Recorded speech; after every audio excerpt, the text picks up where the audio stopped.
Welcome back to Storytime.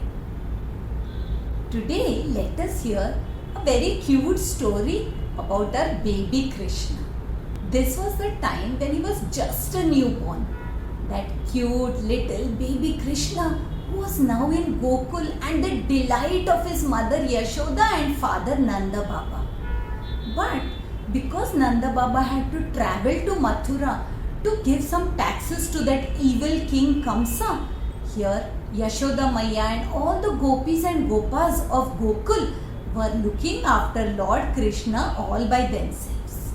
It was a time of great celebration because every day with that sweet baby Krishna was a cause for festivities.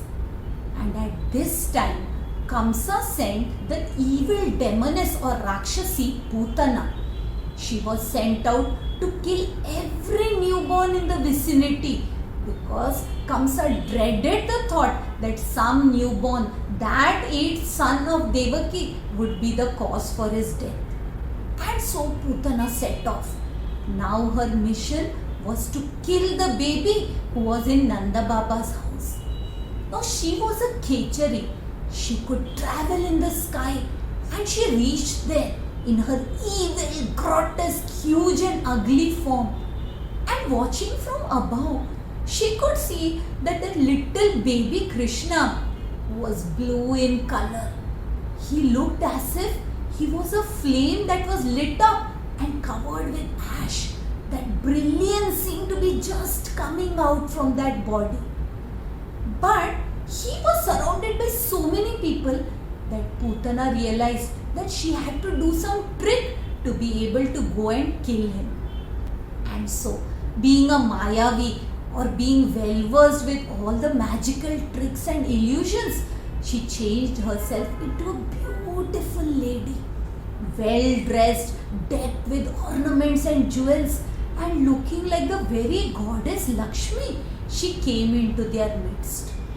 And such was the power of Maya that everybody got fooled. Looking at her, they thought, oh, she seemed to be some person from a very respectable family. Who knows, she might be goddess Lakshmi herself.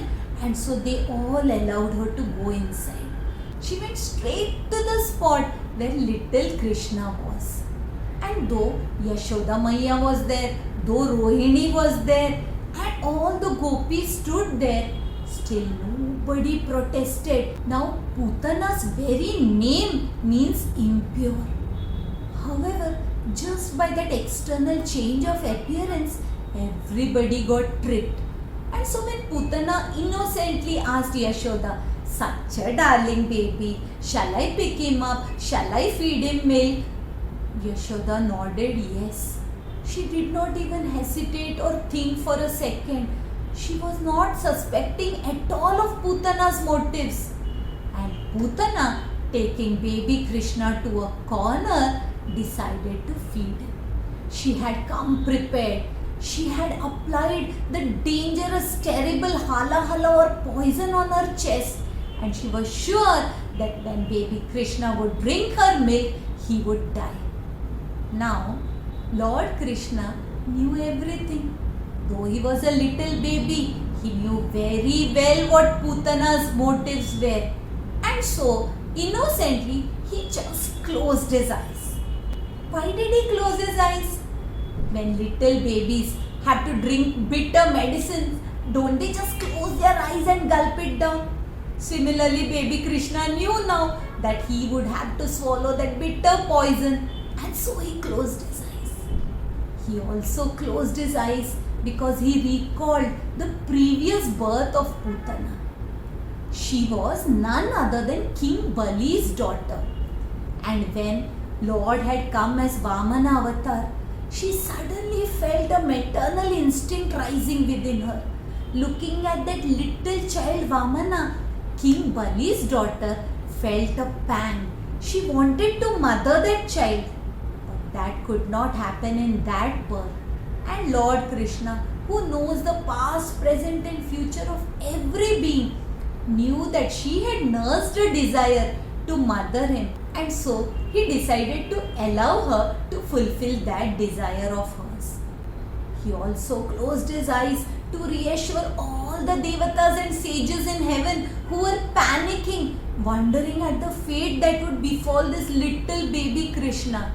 He reassured them that he knew what was happening and he could handle this all by himself. There was another reason why Lord Krishna closed his eyes while drinking the milk. If he would have opened his eyes and looked at Putana with love, she would have dissolved.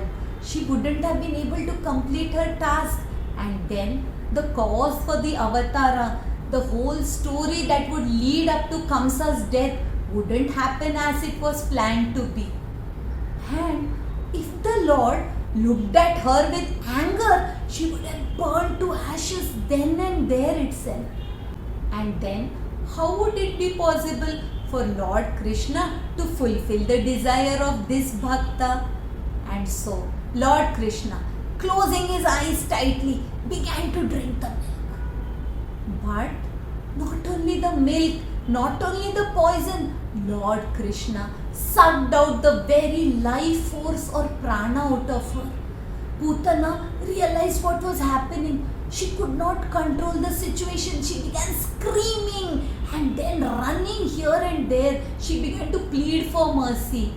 But Lord Krishna wouldn't leave her, because once the Lord catches hold of somebody, be it a bhakta or a rakshasa or a demon, he doesn't leave his hold. And so, till Putana was killed, Krishna did not let go until finally, with a big mighty roar, turning into her original form, Putana fell down with a thud. Like a huge mountain, she lay there, and Krishna, gurgling, smiling playfully, lay laughing on her.